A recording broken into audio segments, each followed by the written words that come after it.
Hello, thank you for tuning into the Joystick Frequency, a video game podcast that doubles as a video game book club where you're a member just by listening in. I'm your host, Trent. Joining me are my co-host, Walker. Wait, you swapped it again. How dare you? And Brady. I feel like I should refuse to comment in solidarity. Let's do it the other way. You go first. Brady. Hello. Walker. Hey, guys.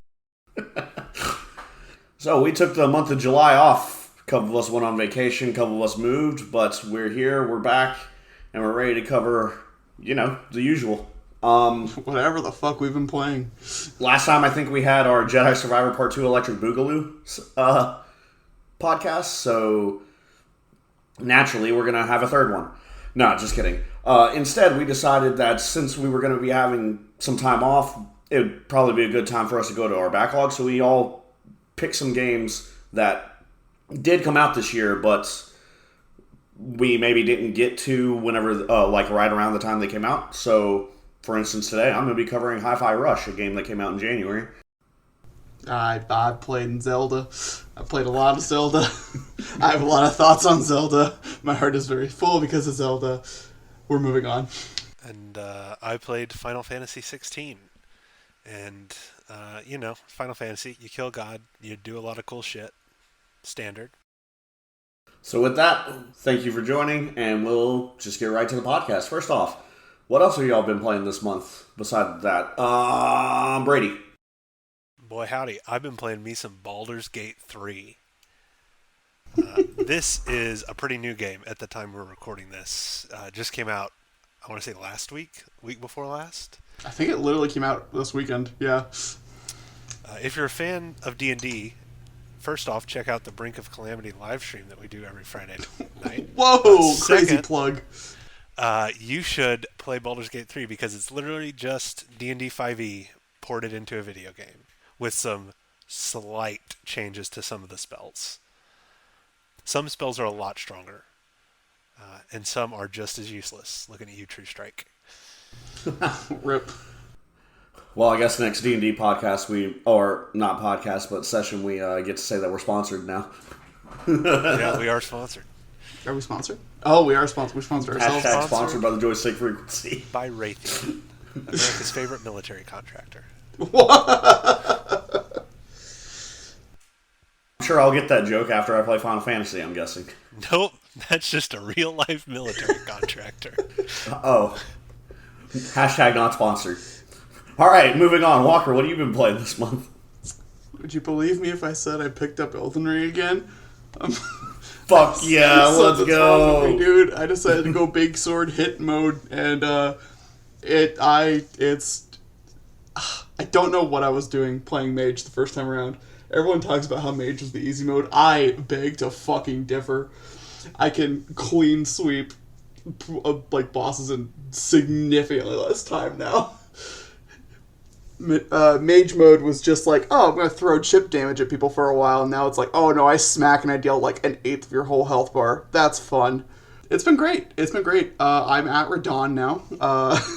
Holy fuck. Yeah. I'm going. I'm schmoving. Fucking cruising through that shit. Yeah, it's been fun. I don't know what, got into my head. It's like, I don't even want to go back and do it, but I've decided I'm doing it, and, I guess just under halfway? Alright, well, regrettably, I 100%ed, first I 100%ed Jedi Survivor and had a fucking blast doing it. It was a lot of fun. Fantastic game. We'll talk about it on a third podcast, so I'm sure eventually.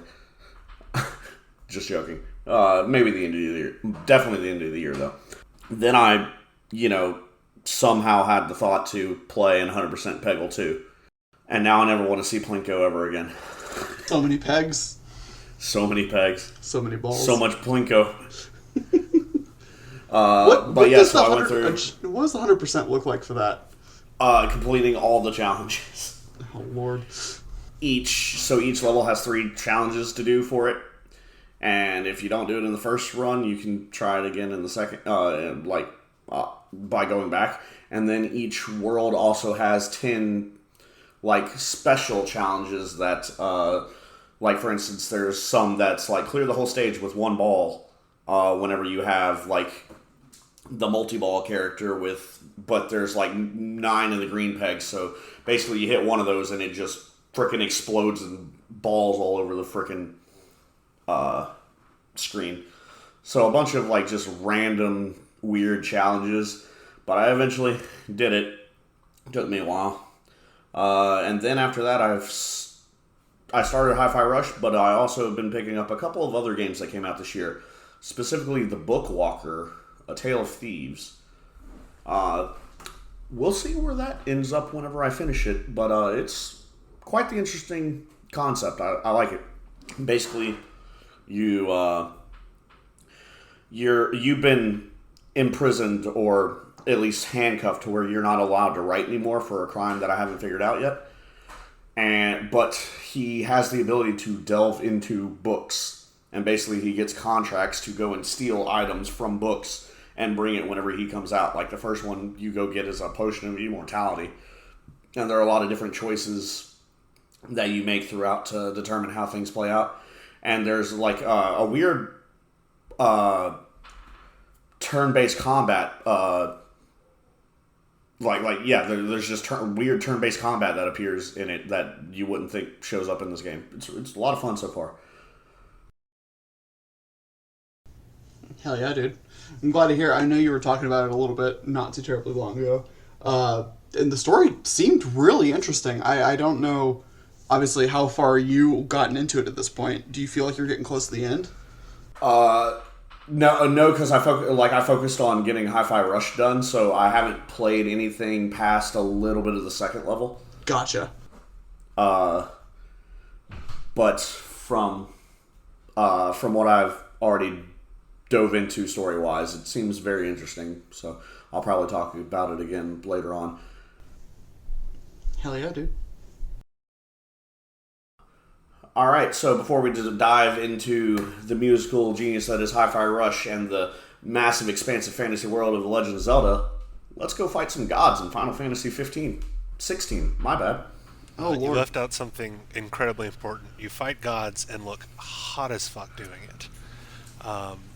Because in Final Fantasy 16, you get to play as Clive, the prince of a kingdom called Rosfield.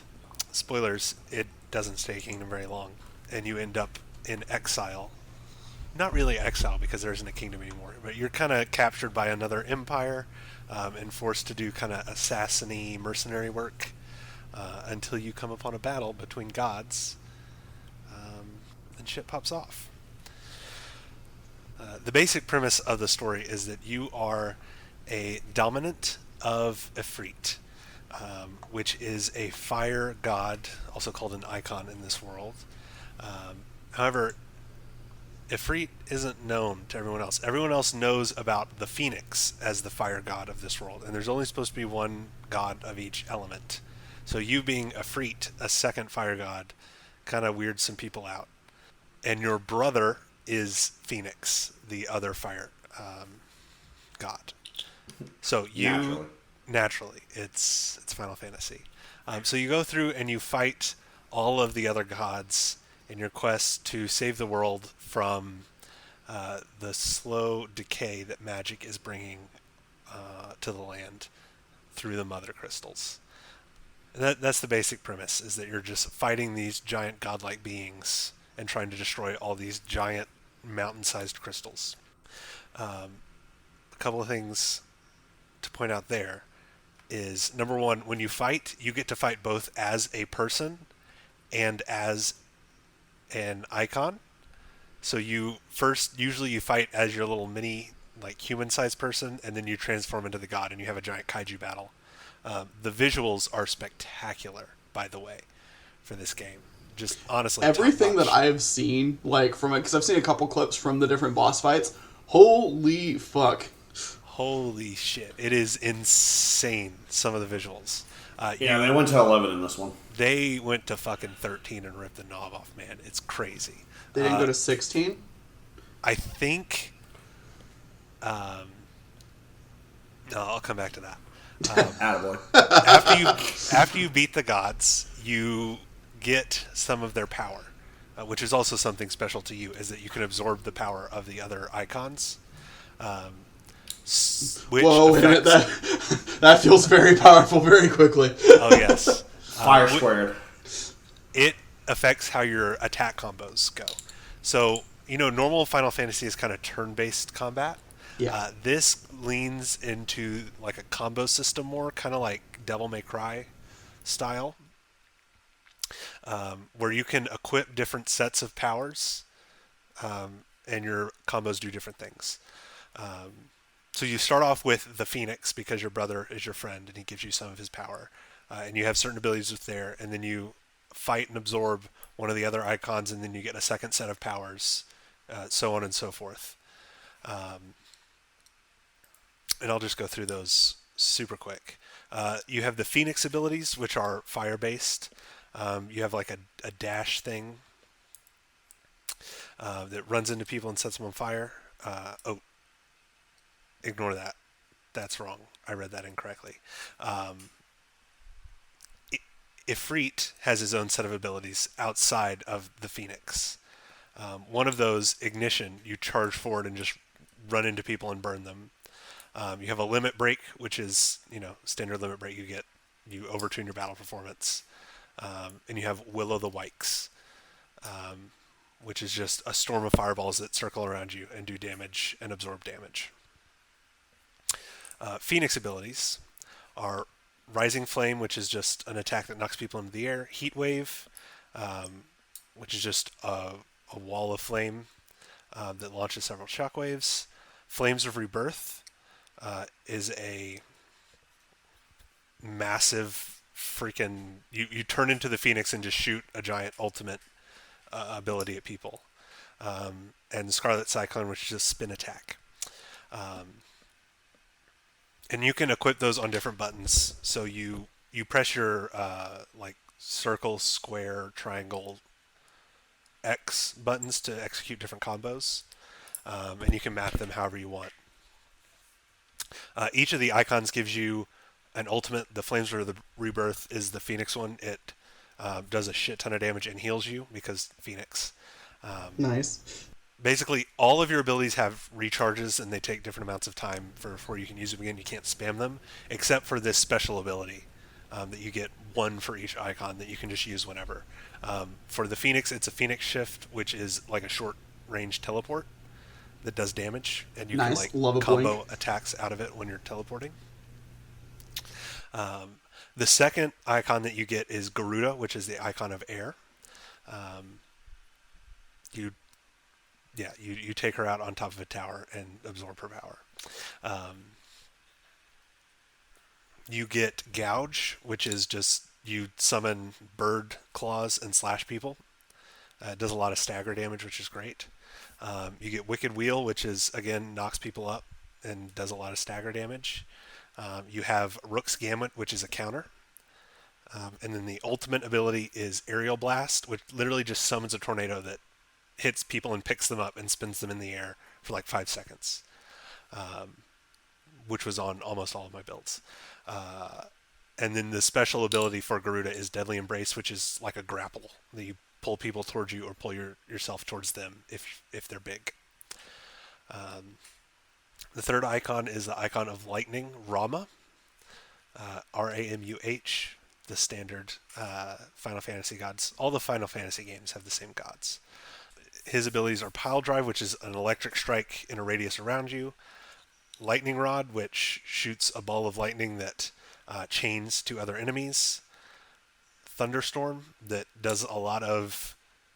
it's like a target that does lots of different bolts of lightning in an area. And Judgment Bolt, which is a big fuck-off lightning bolt that does a ton of damage to a single person. His ability is Blind Justice, where you can you go into a targeting mode and highlight different enemies, lock onto them, and it shoots balls of lightning at people. The next icon is the Titan, who is the icon of Earth. He's just a dude covered in rocks, is what he looks like.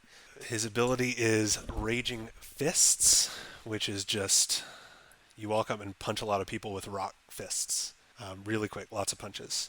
His second one is Wind Up, which is you charge up a punch and hit very hard. That does a lot of stagger and knocks people back. Upheaval, which is it's another charge when you charge up and slam down onto the ground and do knock people back and do damage in an area. And Earth and Fury, which is like a shockwave cone ability that shoots earth spikes out of the ground and does damage and sends people flying. His special ability is a block, where you like hold up an earth shield and can block, and if you time it right, you can do some counterattacks with that. The next icon is Bahamut, the light icon of light, also a dragon. This is the coolest battle in the game, I think, because Bahamut flies into space and you follow him and you fight him in space with wings because you merge with your brother, and yeah, it's really cool. So, typical Final Fantasy bullshit, but just it's Final Fantasy anime over 9,000 bullshit, and it is the best fireworks show I've ever seen in my life. Hell yeah.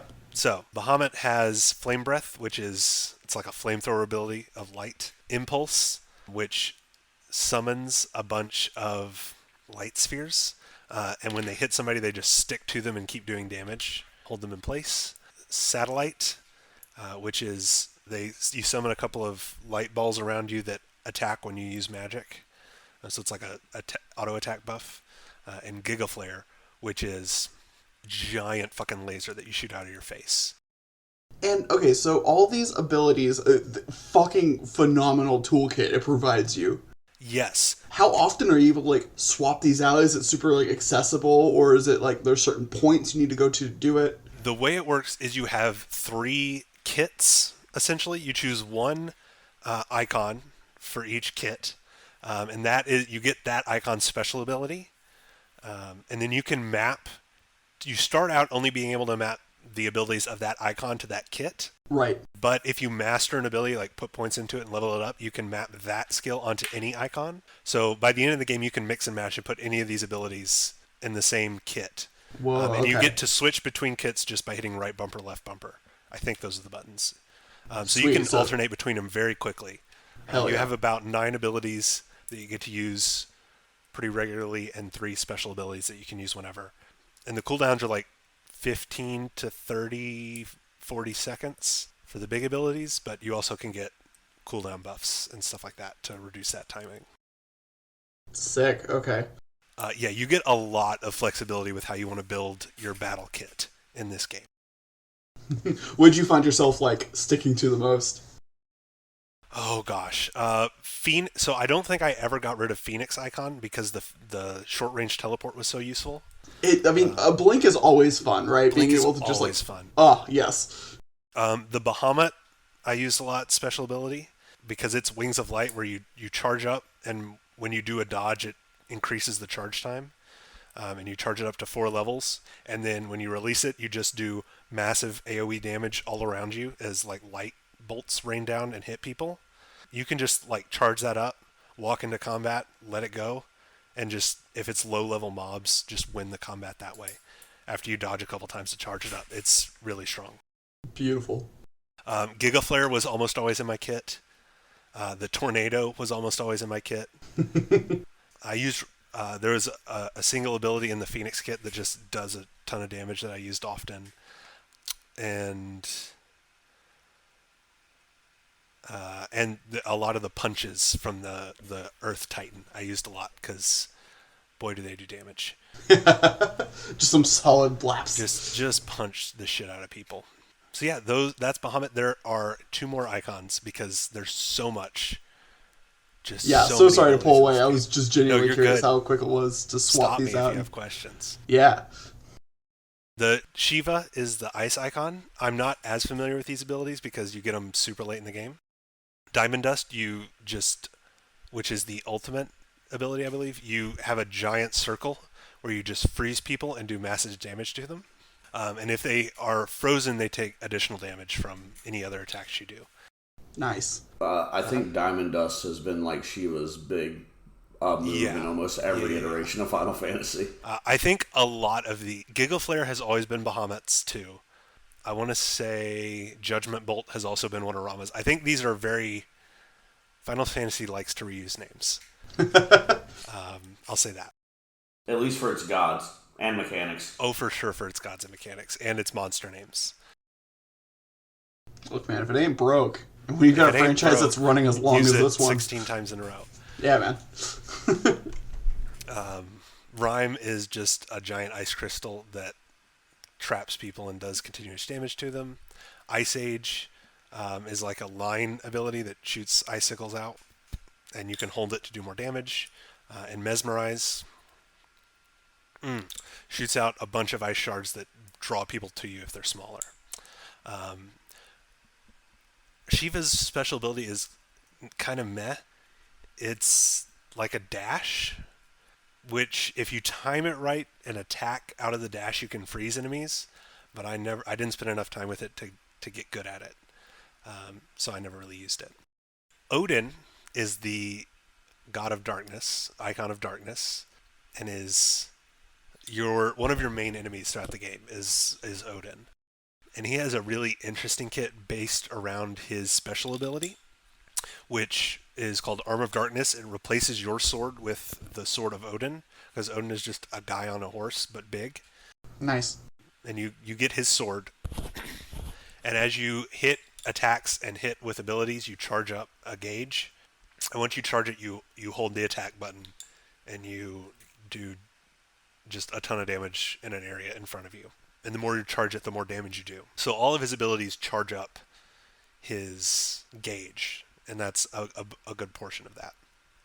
But his abilities are Gungnir, which is you summon a spear and do a bunch of attacks with it. It doesn't do a ton of damage, but every attack you hit lands, fills the gauge. Another ability is Heaven's Cloud, which is just like a dash for you move forward and strike an enemy. And if you hit somebody, you can do it again. So you can like keep dashing. Rift's Slip is just a recover. You just immediately recover.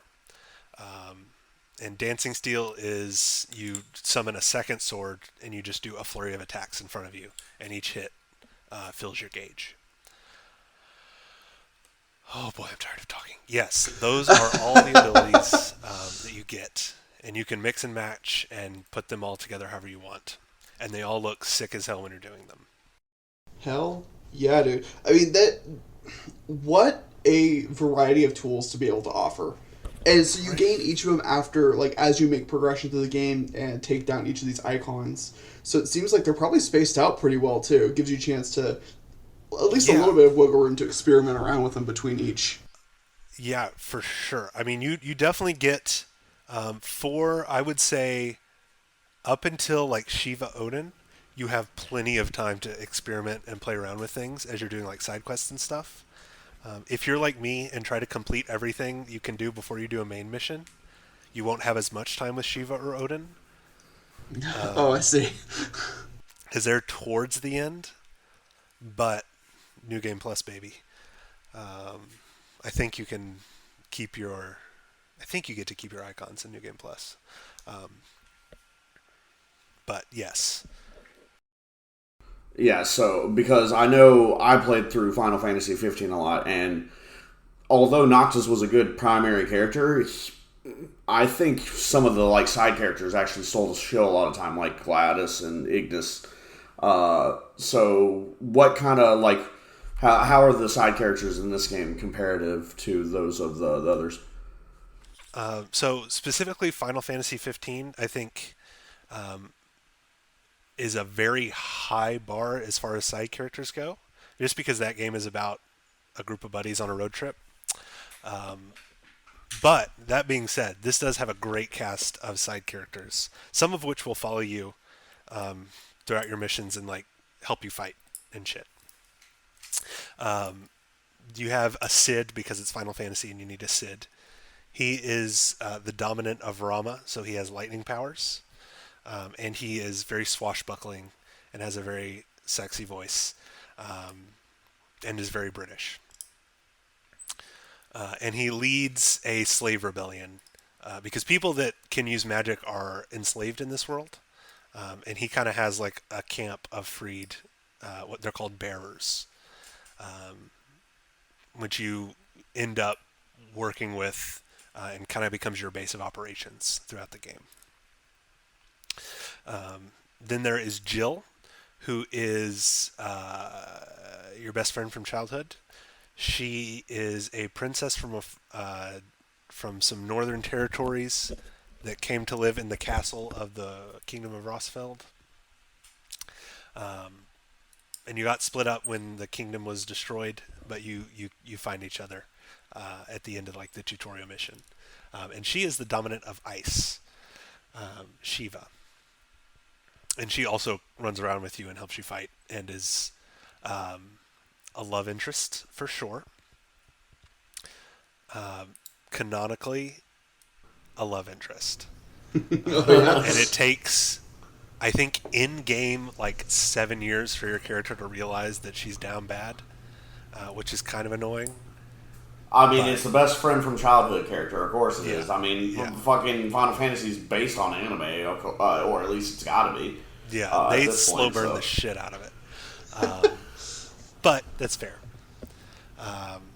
She has this whole thing where she was, while y'all were separated for like 10 years, she was kidnapped by this, we'll call them religious fanatics that believe all magic is evil. So naturally they kidnap her and make her do magic for them so they can fight their battles with her magic. But they make her do some fucked up shit by threatening to kill kids. So she's got some trauma there that you help her work through. Joshua is your brother, the Phoenix, a very sickly kid. Part of magic in this world is that it slowly kills you. You like eventually turn to stone if you do magic too much. And he was a dominant of fire from a young age, so he's always kind of sickly. And he has this whole storyline that you get into that I don't want to spoil too much. But he's dying like the whole game, like all 20 years of the game. He is on the verge of death, and it is stressful. That's a long time to be on the verge of That's a death. long time to be slowly dying. Oh Yeah. no. Like we see a 5-year-old kid and I'm like, oh man, he's gonna die soon. And then by the end of the game, he's like mid-20s. It's like, man, he's gonna die soon. Torgal is the best side character. He is a wolf that is your pet, who is always with you. He is like he has dedicated buttons where you can control him all the time and use his abilities as well as your own. He has like a heal, an attack, and a knock-up that you can send him to do, or you can set him to auto-do abilities. And he's a wolf. Just a big fuck-off wolf with a bracelet. And he is the best boy. Love to see a big buddy doggo. Those are the main characters. Those are the ones that'll like fight alongside you. You also kind of have some enemies and friends that are the other dominants. Benedicta is the dominant of Garuda. She is like a spy master for the Walud Kingdom. It's kind of an evil kingdom from another continent. They're all dicks. And she is playing a lot of sides. And you get to see her manipulating a lot of the other side characters. You have Hugo Kupka, who is already a Titan before he turns into the Titan. He's just a big guy whose whole story arc is about how horny he is for Benedicta. And how upset he is that she's dead after someone kills her. Damn. Fucking 2 characters down bad in this series. Yeah. And... yeah, it's slight spoilers. Benedicta is only flirting with him because her actual boyfriend, King Barnabas, wants to control him. So that's super fun. Also, Benedicta is down bad for Sid because Sid used to work for Barnabas before he realized Barnabas was a dick. So everybody's down bad for everybody in this. We gotta love dodecahedron going on here. Yeah. Dion is the prince of the empire that takes over your kingdom. He's not a bad guy. He's just pretty and is a dragon. Oh. And he accidentally kills his dad and like half of his capital city on accident because the main villain is possessing his younger brother, and he tries to kill him, and his dad jumps in front of him, his attack, and takes it, and he goes mad and blows up half a city. And then the rest of the game, he's just like moping around and trying to make up for his sins. Super compelling character. Yo, are the people at Final Fantasy okay? No, this game is dark.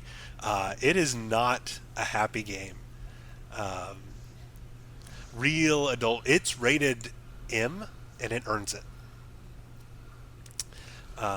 Barnabas, as I mentioned, is the king of Walud, an invading kingdom. He is Odin, and he is also a servant of a big G god, not like the elemental gods, like a god called Ultima. Oh, fuck. Because Final Fantasy, you gotta have. I've heard of that blade. Yeah. Who is the big final boss of the game? When I say you kill God, that's the God I'm talking about. The God who literally made the world.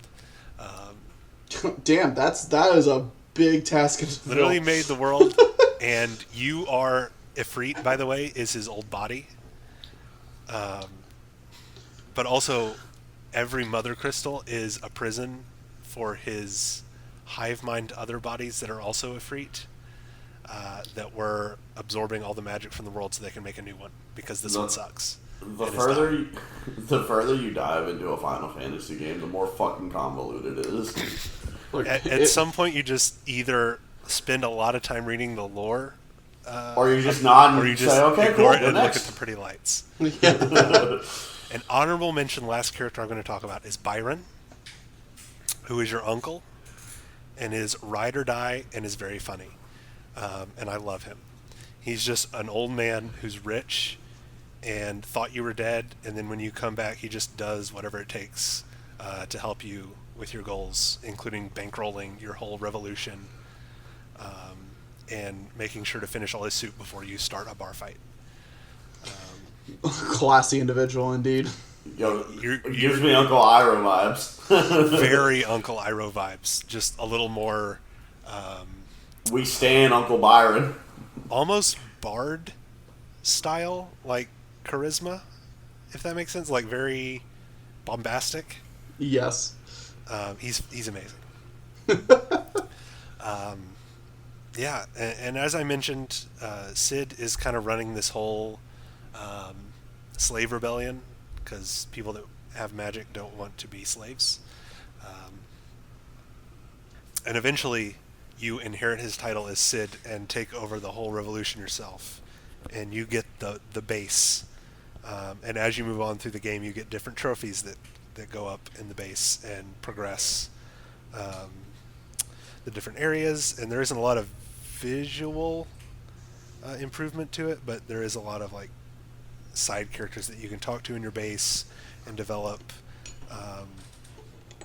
a lot of side quests to help them out.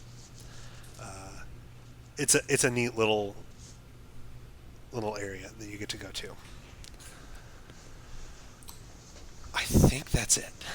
All right. Before we move on to the next game, what's the big fuck you side quest mission of this game? Like for instance, in Final Fantasy 15, it was the Adamantoise. Well, what's the big random ass side quest, huge monster boss thing in this one? There's actually a couple. The one that gave me the most trouble was an actual dragon that would just strafe and drop fireballs on you and almost never landed. And when he did, walking close to him meant you got hit with his tail, and you just, it was hard to damage him because it was just annoying. But yeah, there are a couple of those. Not what you're asking for, but there is a fuck you side quest where you help this little girl is looking for her pet who ran off. Oh no. Oh no. And you spend time looking around and no one's seen this girl's pet. And eventually you find a dead bearer turned to stone because they used magic too much. And that was the little girl's pet. Was a pet magic user slave. And she played with them too much by making them use magic, and they turned to stone. And she is slightly bummed about it and is talking about how she's going to get a new one. And that's the quest. Yo, what the fuck? Hey, what? Alright, so. Let's talk about Hi-Fi Rush. Oh, man. If your game was depressing and adult themes and very, sad parts, Hi-Fi Rush is not that. Hi-Fi Rush is a super upbeat game, and honestly, I only played it, I only decided to play it because I found out that Robbie Damon was the main character. And I don't know why, but I've been, drawn to Robbie Damon stuff lately. So yeah, so I've been been going into a lot of media involving Robbie Damon, and so I was already going to try and play this game earlier in the year, and I thought, well, it has Robbie Damon in it, so I might as well. So this game is about a kid named Chai, played by Robbie Damon, who is inducted into what's called the Vandelay Armstrong Project, to have what I assume is a broken or a unusable arm be replaced with that of a robotic one. And a lot of the characters in this game have robotic prosthetics or robotic enhancements to their bodies and stuff like that. So that's the kind of universe we have in here. So while he's getting this robotic arm implanted, his iPod essentially falls into the scanning device while he's getting scanned, and so his heart gets replaced with some sort of system that goes on the beat of his songs on his iPhone, essentially. And so it makes the entire world pretty much go to the same beat of his heart, essentially. And so it makes the entire game musical. So let's see. So, first off, whenever you're finally able to control them again, you realize the animations of this game. Everything is moving to the beat. Even as idle animation, it's the same idle animation going to the same beat. It's same quarter note beat every measure, essentially. And even the environment has animations that are moving like pistons and stuff like that in mechanical areas. Billboards and hedges blow to the beat kind of thing. It's pretty thorough in everything is moving to the beat, essentially. Everything is made magical because of this. So with his new arm, however, he also gets the ability to essentially let a screwdriver fall, or maybe it's a wrench. I think it's a wrench, fall out of his hand, and it will it'll attract stuff to it to transform into a guitar that he uses as a sword for combat. It's like this clockwork junk made guitar that it comes together. You can see it's clearly not a functional guitar or anything like that, but it's in the shape of one, and so he uses that for combat. And the crazy thing about this thing is it's combat based. It's a combo platform combat game.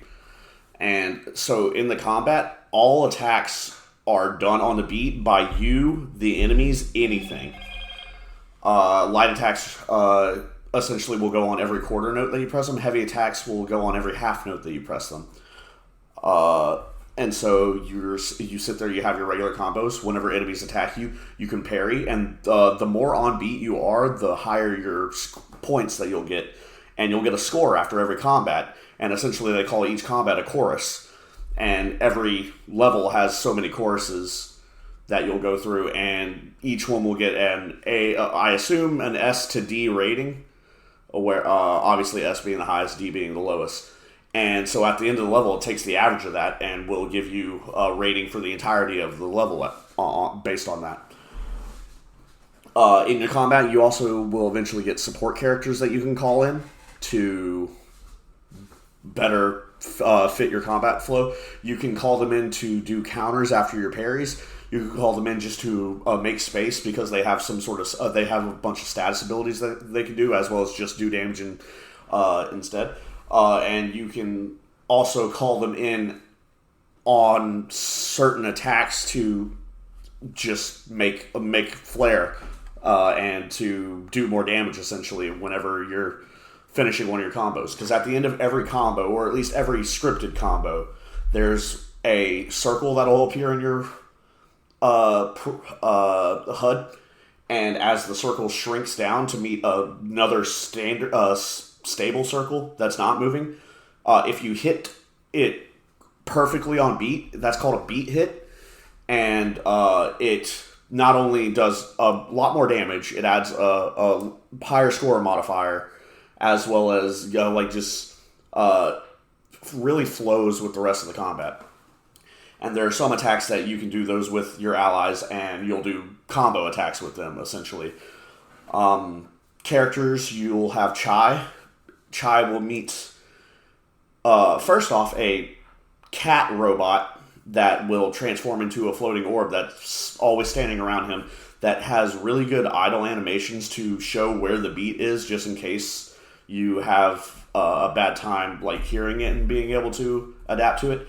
The accessibility settings in this game are pretty great, as you can have your focus be the health bar that you're looking at will always show the beat on time. The floating cat ball will always show the beat on time, as well as if you press the select button, it'll bring up and show you the beat coming into a center point to show you when every beat hits, essentially. So, quick question for you.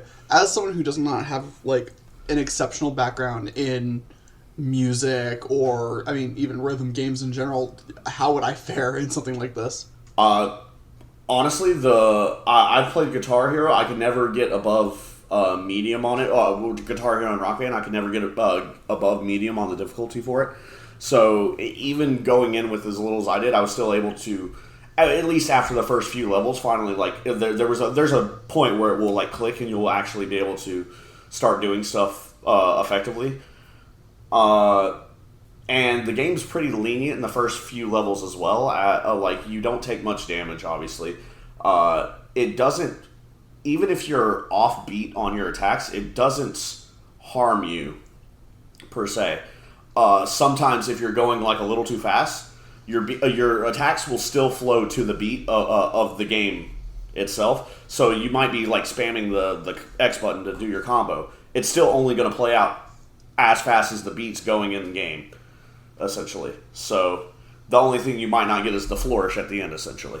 Gotcha. Okay, cool. You had mentioned accessibility, and I just wanted to see yeah. Not only that, there are certain parts that will have these button pressing sequences similar to Guitar Hero.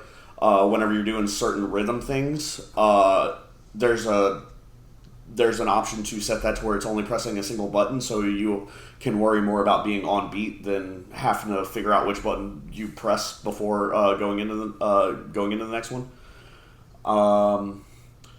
As well as it has a colorblind setting, because the most important thing is making sure that you can see all the circles whenever they appear, so that you can know when your beat hits are supposed to be hit. So they have colorblind accessibility settings for that. They also there's 5 difficulty levels. One of them you won't unlock until you beat the game the first time, and it's also really intuitive whenever you get to the combat. You'll get to a point where your support characters are used for specific things. Like your first one, Peppermint, who is actually the owner of the cat bot. She takes out these energy shields that appear on enemies. You have Macaron, who is this big guy from research and development that he takes out armor plating on certain enemies. And then you get... I'm not going to say the third person because it's kind of spoiler territory, but she is used for fire enemies specifically. Alright. So, I've gone over the combat a lot. The platforming is fairly straightforward, and a lot. It's all this entire game. I'll keep referring back to it. It's always about going on the beat. So, like you get to this point where you're going through a lava level, and the lava has like these platforms that are going up lava geysers, and they're always moving to the beat, going up and down, so that you have to time your jumps effectively to be able to get through. You get your standard jump, you get a double jump, and you get a dash. And there you get like a small like speed boost and just overall like on beat points for the entirety of the level as you jump, dash, and do other traversal things on time with the beat. You get your small little bonuses for it. Every time you hit something on beat, you'll notice that you get a little musical note that'll appear almost like a dialogue box out of the head of your character. And it actually it shows a single note, and like I'm gonna butcher this essentially, but because I'm not big into music on paper kind of thing, but it'll every time you complete one, it'll add one stem of a note to that little bubble up till it gets to 4, and then every time after that you do a complete thing perfectly on time, it'll just show that 4 note, that 4 stem note. Platforming gets really fun whenever you figure out that your robot arm actually has the ability, like you know that it's magnetized because it builds the guitar out of metal parts and stuff like that. But then you figure out that you can use it for traversal too, and you have a little zip line. And every time you zip to the line, you get a nice little hey every time you hit it on the correct beat and everything. As you break boxes and stuff, hitting stuff on beat just rewards you with like just a casual like crowd cheering, or sometimes they'll even be like chai on the beat as you're going through, to where it's like it's literally chanting your name anytime, adding to the soundtrack or the background noise. Not to mention the soundtrack itself it slaps. The very opening, as you're introduced to the character, opens with the Black Keys' "Lonely Boy" playing, and as soon as I heard that, I was like, okay, I'm gonna like this game already. Then you also get like some badass songs from bands like Nine Inch Nails, and another one from the Black Keys, and a couple more bands that I don't know off the top of my head, but I know that most of the game consists of songs that were specifically made for the game, and honestly, some of those are like the songs that slap the most.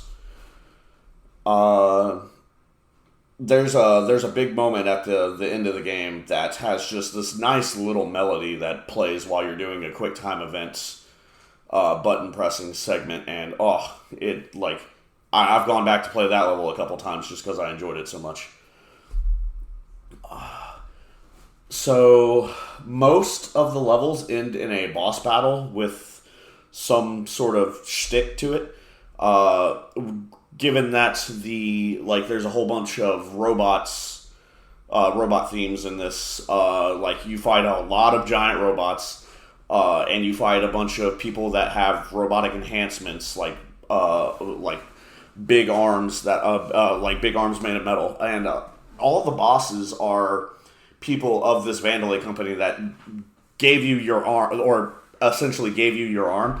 But it ends up being the evil organization of the whole thing that you learn pretty quickly on, like within the first level. Because you're a defect, essentially, because of the iPod falling into your scan whenever you start. They're like hunting to kill you right out the gate at the first level, pretty much. So you get some of the Vandalay people have enhancements. One of them has a wrestler theme going with them, and they have these big metal gauntlets that they beat together all the time. Another one is she has these wings, and it's really cool because the wings it looks like it's almost like bat wings, essentially, where they have these small little points, and all those points look like they're made out of piano keys, while the layer of like the wing mesh essentially looks like it's made out of a soundboard, with how the lights will like be moving up and down as the song's going on those wings. Like, it's pretty cool. Like, the character design in this matches the game perfectly. I'm trying to think who else.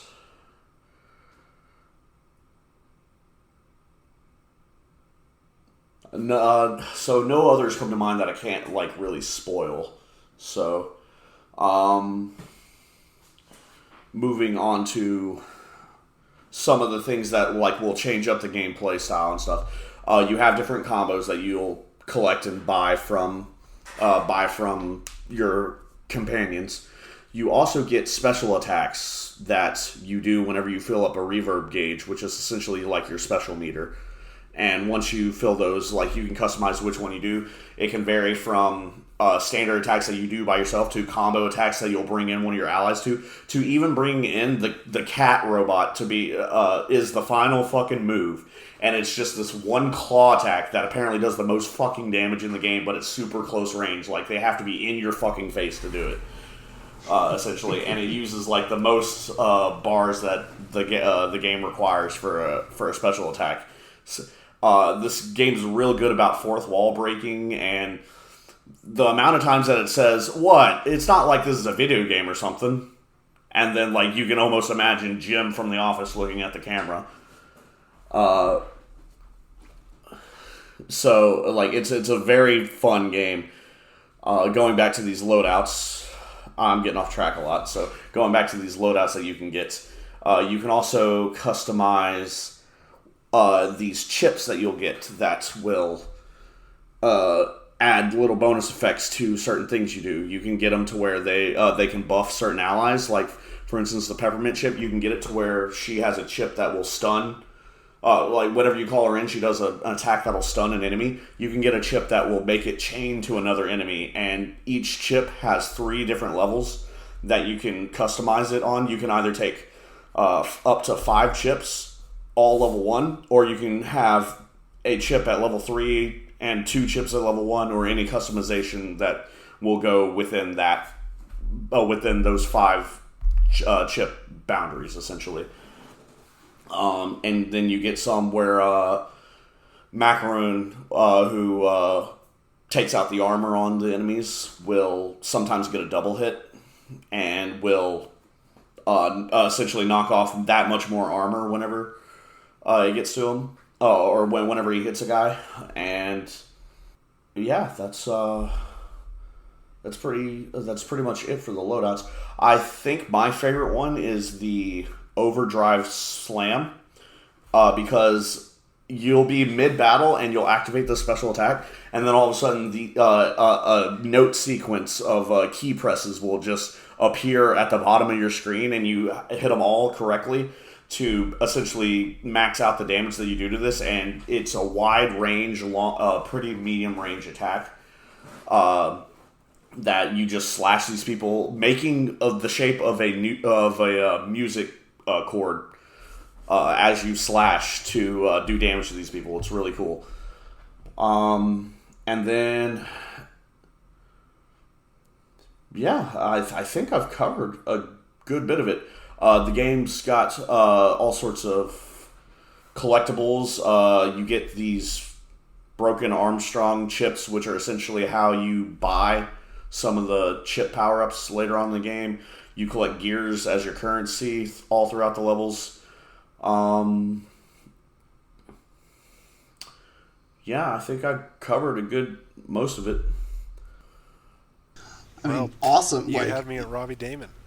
It seems like the style of this game seems like an absolute blast. Then you said the story is enjoyable pretty much the whole way through. Yeah, like it's not super strong in the story, but the characters really have these really fun interactions all the time, and they're always like bickering with each other half the time. And they're like the what's it called whenever you're like you're talking shit to one guy, he's talking shit back and going back and forth like that. Some good old classic banter. Rapport? Yeah, yes. So you get classic banter between Chai and all the bosses throughout the entirety of the levels as he's getting to the boss, and then even more whenever right before he fights the boss. So it's just it's a fun game. It's a fun, funny game, and I found myself enjoying it. Pretty cool.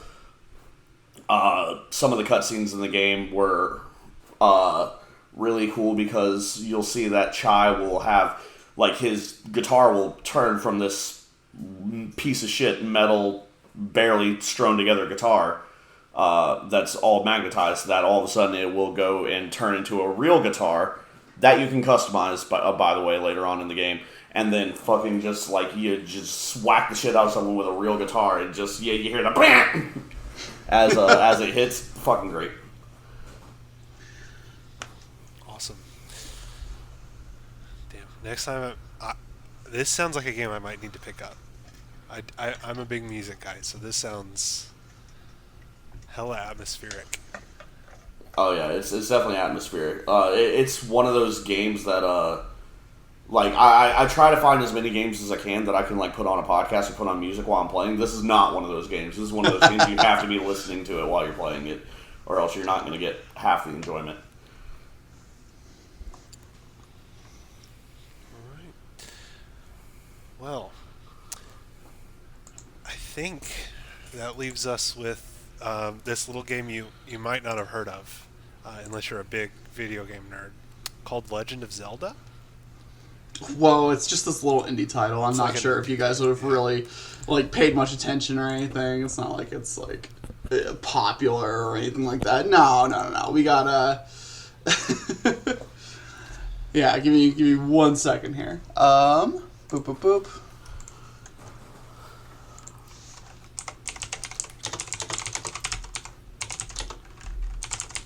All right, so we're not covering the Pokemon thing this since they didn't have really any news, any good news this recording. But I think we do need to definitely come up with a good name for it, though, for whenever we like just randomly chime in on like some super big game news kind of thing. Yeah, absolutely. I'm sure we can come up with something at some point. Yeah. Well, what was the one that you suggested? Like it's. Like yours is official interference. It's like right there for me, but it's like not perfect. And I'm looking for like for some reason I'm over here like looking for perfect, and I'm just like official interference. What can we change slightly about that? But that's something we can get to later. So yeah. Trent, are you in charge of this like video that's on right now? Like, can you change where it's playing at? I just changed it. Do you see where I changed it to? Perfect. Yeah. Just let it play from there. Okay. Figure just in the middle of nowhere we can kind of just see the gameplay. Oh. Yeah, so a little indie game called Legend of Zelda Tears of the Kingdom. So please bear with me. It's been a little bit since I've actually played this, because I played it upon release and I played it for about a month and a half straight. And since then, I've basically just kind of gone on a mild gaming hiatus where I haven't really done too much, because this game was really fulfilling for me. I have been a big fan of the Zelda franchise for a long time now. It's one of the games that really got me into the whole gaming scene in the first place. So when Breath of the Wild came out, it was the reason that I got a Switch. And that just kind of extended and moved forward with my love of the franchise. And as years have gone on, I've gotten more and more into stuff like the little lore and details that may or may not actually be there. But I think it is undeniable that these games have been crafted with a ton of care and affection that have really brought it to a exceptionally noticeable point. I want to point out that you bought Breath of the Wild was the reason you bought a Switch. I just want to point out you also bought a Switch for this new version of Zelda. I bought a second Switch for this game, yes. Look, they put out a Zelda OLED, and it was very pretty, and my little kobold brain went, ooh, shiny, and I got it. So, yeah, this game was an absolute blast to play. Tears of the Kingdom picks up... it's somewhere between the range of like 5 to 7 years after the events of Breath of the Wild. A direct sequel, which isn't too crazy common in the Zelda universe. So some stuff has changed. Characters have grown older. But most importantly, there is this new kind of weird smoky wisp that's been kind of coming out of the underground around Hyrule Castle, and it's been making people sick. So, naturally, the heroes that they are, Link and Zelda, go in to investigate, and then everything goes to shit. If you've seen any trailers for this game, you know that our homie Ganondorf is back from the grave. Matt Mercer himself, back from the grave, and here to fuck everyone's day up as much as he possibly can. So... everything kind of goes south once these guys are underground. Zelda falls off, gets knocked into like an abyss, and there's a large flash, and she disappears. Link is grabbed by this weird glowing floating arm after having his arm basically shredded and eviscerated along with the Master Sword, and is basically sent into yet another journey. So, if you've played Breath of the Wild, this is the same, like, good feeling of running through, exploring the world, using the tools at your disposal to just get through the different levels of exploration, resource gathering, and just growing stronger until you can conquer the main threat. All of that is still here, but they've added significantly more.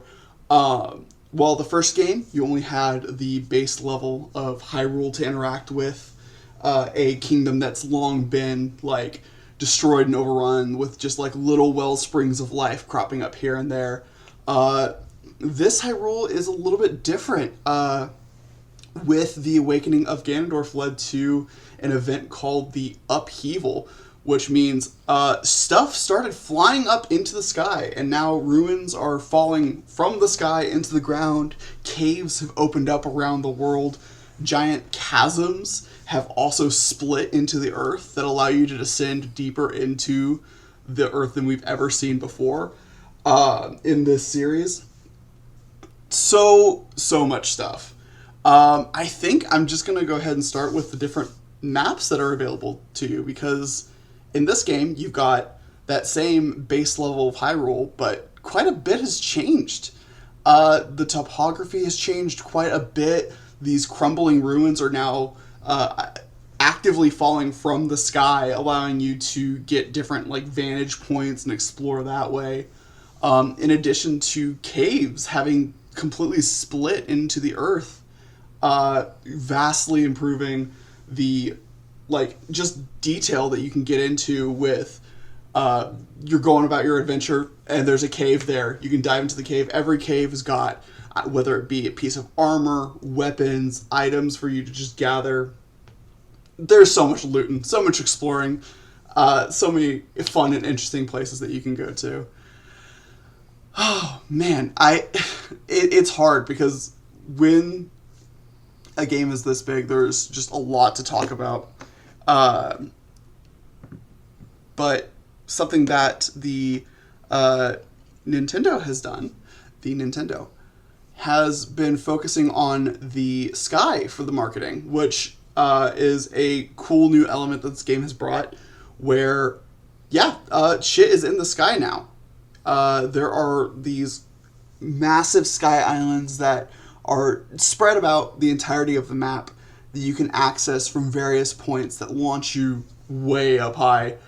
And you can go about these, explore.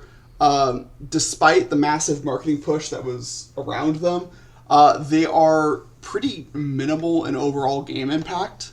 I felt like there is some cool stuff there, but it's mostly limited to finding your typical shrines, which lead you to being able to level up your health and stamina, as well as some couple other benefits. There's some cool boss fights hidden around.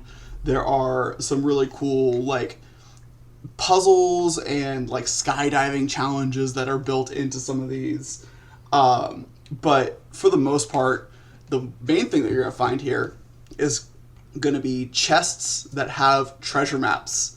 And these maps point to our second new map of the game, the Depths, which these chasms that I spoke about before, you can, at any point you want to, when you locate one on the map, jump in and head deep, deep underneath the earth, where you find that the entirety of the Kingdom of Hyrule has been sitting on top of this massive cave system that, when you get down there and explore for a while, is just an inverse of the overworld map.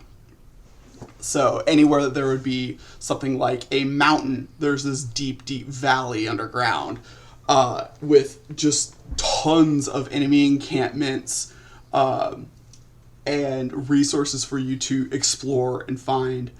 And the big kicker is it is pitch black when you descend. You have to make use of these new resources called Bright Bloom Seeds, or any other resource that you can find that will produce light. Toss those out and hope that it is enough to guide your path from the horrors that lurk within. What the fuck? It's wild. It actually threw me for a loop. Yeah, it literally sounds like the Underdark from frickin' D&D. And there's tons of, like, flora and fauna that lead you to this as well. Led me to that exact same thought process. This area underground is filled with this new substance called gloom, which has an interesting effect. If you run through it, it will actively deplete your total health, not just, like, your available health, but it'll reduce your number of hearts until you get a chance to stand either in the sunlight or you restore it with some Sundelion food, basically. There's special recipes that you can craft that will allow you to get rid of some of this effect, but until that point, you can't heal past that new maximum that the gloom has infected upon you. It's cool. It really, like, forces you to either bulk yourself up with tons of these resources or just avoid it. Find new ways around. And there are plenty of ways that you can go about doing that. One of the main ways the game has really introduced and pushed for is there are these new devices called the Zonai devices. And these are fun. This is basically, this game went, okay, cool, you want to make crazy contraptions. We've seen what you've done online, like using 2 buckets to lift yourself into the air. Sure. But let's do it officially. And they gave you everything they possibly could have to break the fucking game. If you can... Realistically, if you can dream it, you can make it. I have seen some buck wild contraptions online. They've been making, like, fucking actual, like, bombing aircraft and shit like that. Oh, yeah. And that's... That's rookie shit. Yeah. That's rookie shit. I've seen a fucking Batmobile, like, knockoff. I've seen some shit, man. Yeah, these devices are resources that you can either find scattered about the world, or you can get some that you can actually store in your inventory. The negatives with those are they cost resources to get in the first place, and once you pull them out of your inventory, you can't put them back in. So once you pull them out, they're out. That's it. But these devices range anywhere from things like sleds or carts to super small but fast wheels, a contraption that'll let you steer whatever vehicle you make, cannons, flamethrowers, ice beams. It's wild. And this is kind of what the game encourages you to really play into, is unlock a little bit of that creative side and get those juices flowing and just start making wild shit. whether that be planes, cars, helicopters, whatever. It's cool, dude. There's so much that can be done within the limitations that the game has given you. It is it's really hard to put into words. Stepping away briefly to kind of expand on some other upgrades that have happened.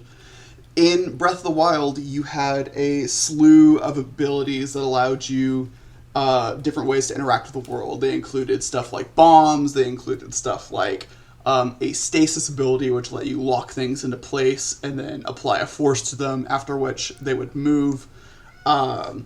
Magnesis, which allowed you to move any kind of metal objects. Meanwhile, here, they've scrapped all those and instead said, okay, let's give you some more abilities that are less situational and more widely used. So now they've given you Ascend, which is, of all of them, is the most limited. This ability lets you go to any surface that has a ceiling directly above your head, and flat ground above that you should be able to, you can just pass through. There's some limitations to this. Whenever you activate the ability, there's a little ring above your head that shows you on the ceiling, like, if it's green, you can go through it, and red, you can't. That's basically it. And that is the most limited. And even this one lets you gain ridiculous heights in places where you had to spend ages climbing up walls in the previous game. You could just go right through them, up to the top. This is also good for if you build a crazy contraption that you can't, like, get to the steering wheel of. You could just go through the bottom of it. As well as just wild situations I've seen in coordination with some of the other skills.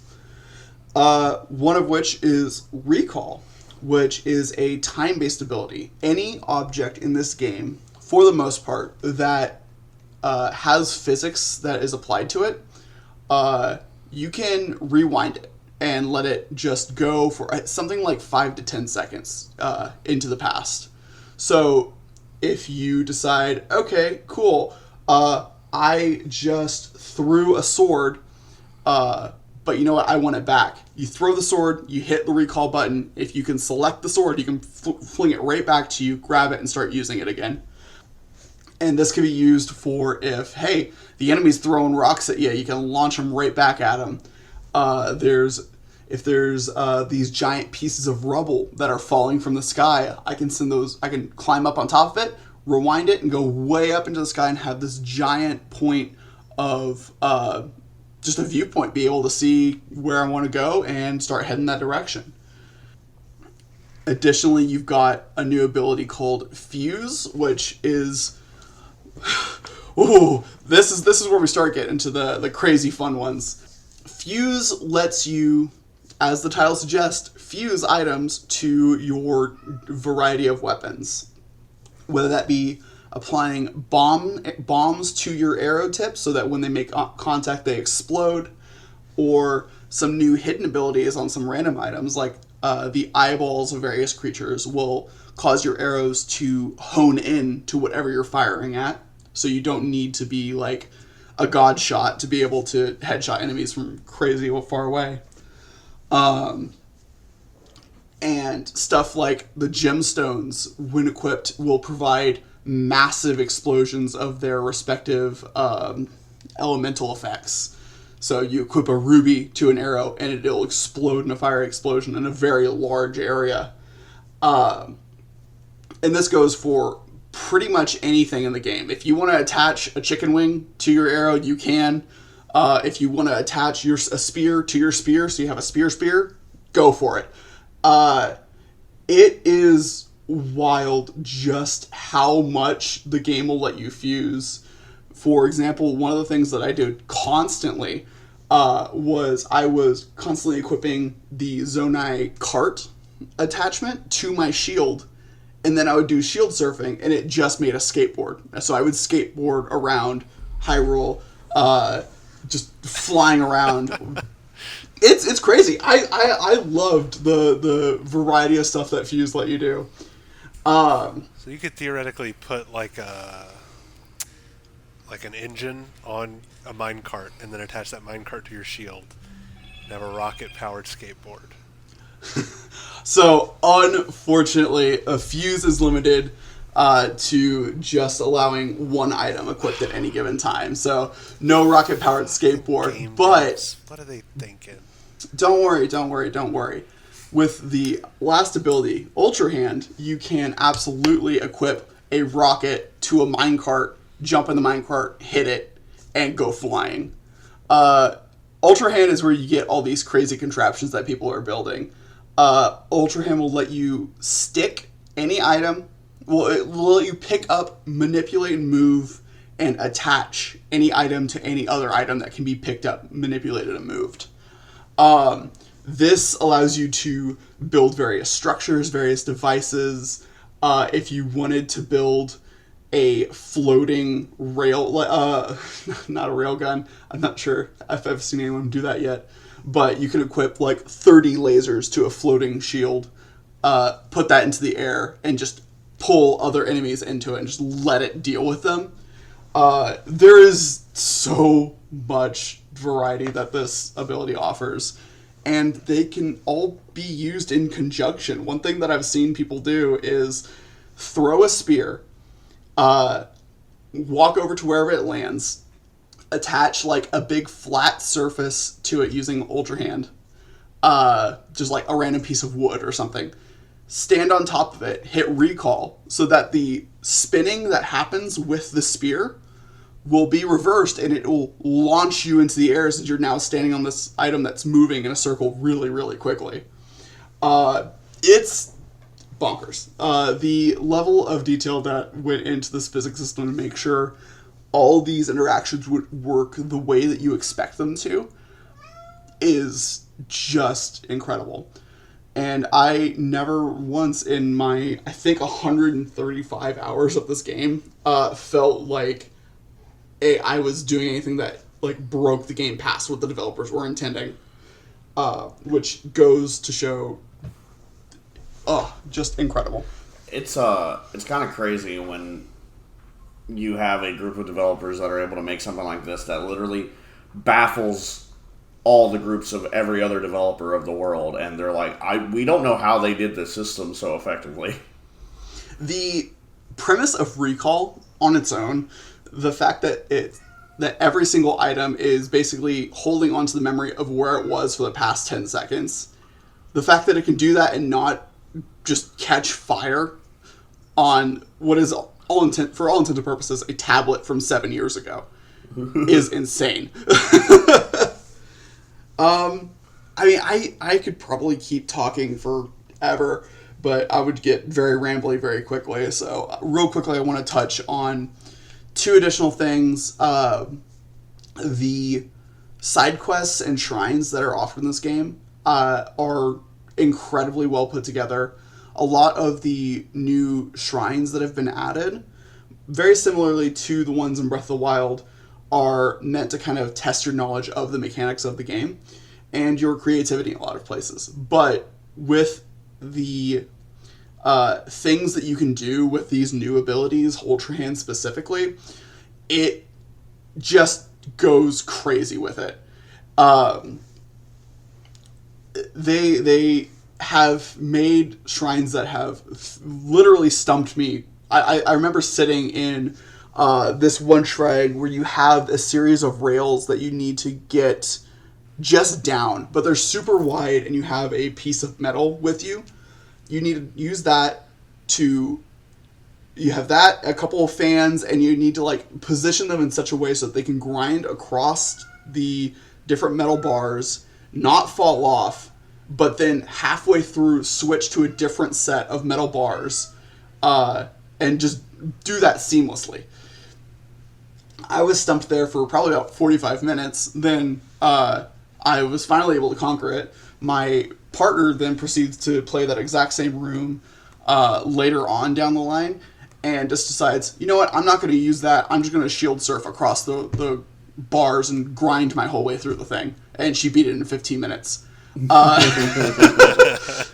It's just the level of creativity that this game and its mechanics allow for, so that all these different shrines, while may have an intended solution, can be solved an infinite number of ways, speaks volumes to it. Finally, the story of the game itself, I'm not going to go into too crazy much detail past kind of what I've already outlined, but it leads you onto a quest to find some characters that will gain the status of sage. Your goal is to awaken them, find all of them so that you can confront the big bad Matt Mercer and survive. And the story of the game does an incredible job of building up this guy as a true villain through and through. He is shown through some of the memories to be merciless, willing to launch... Merciless, yes. He's just willing to throw any kind of enemies at anyone. Willing to just fucking kill people. With little to no regard as long as he can get the power he desires. And really cool threat and baddie to have. And the finale for the game literally blew my mind. There were moments in it that made me absolutely cackle. Just funny when it was a very serious moment. And brought me to tears in the end. And yeah, I fucking love this game. There were definitely issues with it. Some of the menuing could get tedious at times. The menu for attaching stuff to your arrows specifically was basically like a single squared list that you had to scroll through to find what you wanted. And the organization system was not super helpful in like letting you get to some of the more powerful items, or like the items that were more beneficial in certain respects. Like key size are like halfway through the list, but when you're in the end game and you have like 348 items that you need to scroll through to get there, it can get a bit much. But all that stuff in the grand scheme of things was very minimal. This basically did to me everything that Breath of the Wild did. It captured that same experience of exploring a brand new world, making use of the items I had at my disposal, and just the awe and joy in all of that, while still being able to expand upon it and provide a brand new experience that I did not know I needed, but am very grateful to have found. And yeah, I think that's probably where I'll wrap up. Well, for someone that didn't even play the first one, I unfortunately I need to find the time to be able to set aside like 300 something hours, so that I can play both these games. But yeah, if you want 100%, it's going to take a long. I'm not going to 100% Breath of the Wild. This is not a game you 100%. Oh yeah. Whenever they say, "Hey, there's 999 Koroks," yeah, fuck that. No, I'm good. Besides, it's not on Xbox. There aren't achievements attached to it. I'm good. Oh, okay. There's not a numerical system that I can act like it means something. I've been watching a YouTube video of some crazy Tears of the Kingdom builds, and it's monstrous what these people are doing with the Zelda. It's horrible. Devices. Some of the stuff that they do to these poor Koroks. Oh yeah, people are absolute terrorists to these damn Koroks. Oh, it's bad. This guy had a levitating platform with lasers on it and was just flying by bosses and killing them. Oh yeah. Wild. I've seen so many different people cheese the flame 3-headed dragon that's on the bridge. Good old Gleeok. Yeah, I didn't even mention that. There's tons of new enemies in this game, too, which was something that I felt Breath of the Wild was a little lacking on. They had, 4 enemy varieties, and that was it. They've added so many more field bosses. Oh, man, it's fun. It's fun. There's some scary stuff. That first time coming across a Gleeok is horrifying. All right, well, with that, I think that'll do for this podcast, guys. Do we want to rate our respective games? Yeah. And before we do that, I do want to say that y'all sold me on both of these. I do really want to check out both. Yeah, I did. I am currently dealing with the itch to play Hi-Fi Rush and Tears of the Kingdom. So it is killing me that I don't have a PS5. Because it's so rude. Why did they keep it exclusive? Especially whenever 15 was not exclusive. You gotta give us a taste and then fucking snatch it, you fuckers. But I will say, the fact that Hi-Fi Rush is on Game Pass, very, very attractive. Oh, yes. In fact, most of the games I've been playing lately have been on Game Pass. I'm lucky that a friend of mine bought Remnant 2, because that just came out recently, and I've been wanting to fucking play that. So I'm excited for that one. Next. Oh, all right, ratings. I'll go first. My official Tears of the Kingdom rating, I'm gonna put it at, I'm gonna say a 9.8. There are some minor irks that I have with it, but man, this game was just so fucking fun to play. We've never had a rating that wasn't on a 0.25 scale, and here goes. Oh, fine. 9.75. No, I'm take just saying that. That's how good it is. It gets 10 points higher than the theoretically second highest you could put it.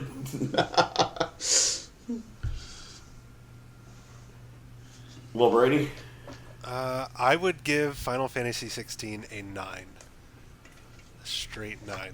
It was an incredible experience. If you like the style of Final Fantasy, story-wise, absolutely play this. And if you like combo action games, you definitely want to play this. Yeah, and going from one combo game to another, Hi-Fi Rush, I was trying to think of some stupid pun to say. It's a hi-fi something, but no, it's an 8.5 out of 10 for me. It was really good. I didn't have any issues with it. I wish it could have been a little longer. The story was a little lackluster.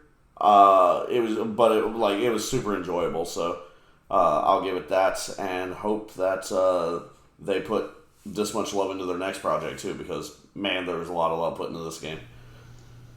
Oh, man, some good games that we've all played. Yeah. And with that, that's going to do it for today, guys. Thank y'all for joining us. I think the next time, if I had to guess, we'll probably be covering a little bit of Baldur's Gate on Brady's end, a little bit of Remnant 2 on my end, and I'm sure Walker will have something in store for that as well. And then might cover Elden Ring again. Yeah, Elden Ring 2.0. Yeah. And then the one after that will probably be the Starfield one that Brady's been waiting on for the entirety of big this year. fucking boy, dude. All right. So once again, thank y'all. Y'all have a fantastic evening. See you on the next Weavelink. Goodbye. Bye, guys. Bye.